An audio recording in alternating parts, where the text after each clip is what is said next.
దానియేలు గ్రంథం దేని సూచిస్తుంది అంటే ఈ యాంటియోకస్ 4 ఎపిఫానస్ గురించి ప్రవచించిన దాన్ని సూచిస్తుంది. జరిగిపోయిన దానిని ప్రభు ప్రవచిస్తున్నాడు. దానియేలు గురించి. దానియేలు ఎప్పుడు ప్రవచించాడు? 5th century BC. ఇది ఎప్పుడు జరిగింది? 2nd century BC. అంటే 300 సంవత్సరాల కాలంలో జరగబోయే దాని గురించి దానియేలు చెబుతున్నాడు. తనకు 300 సంవత్సరాలు జరిగిపోయే దాని గురించి ఆయన ప్రవచించాడు.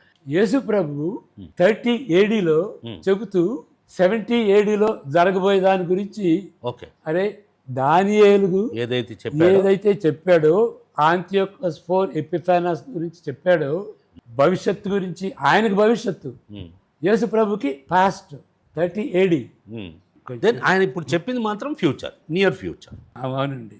దానియేలు గ్రంథం 5th century BC. Antiochus 4 Epiphanes. Antiochus Syrian king అన్న. Epiphanes 167 to 63 BC. ఓకే. తర్వాత యేసు ప్రభు 30 ADలో చెప్తున్నాడు.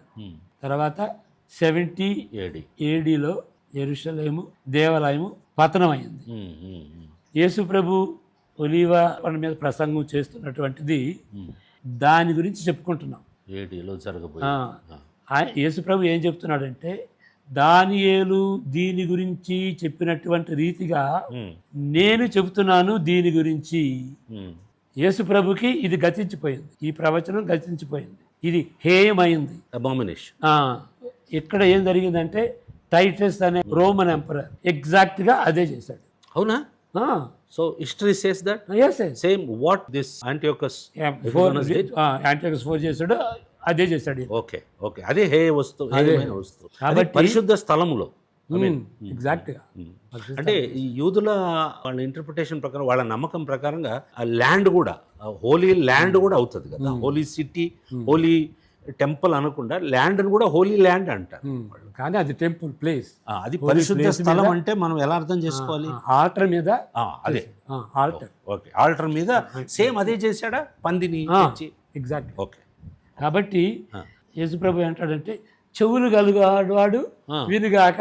అవును, చదువువాడు వినుగాక.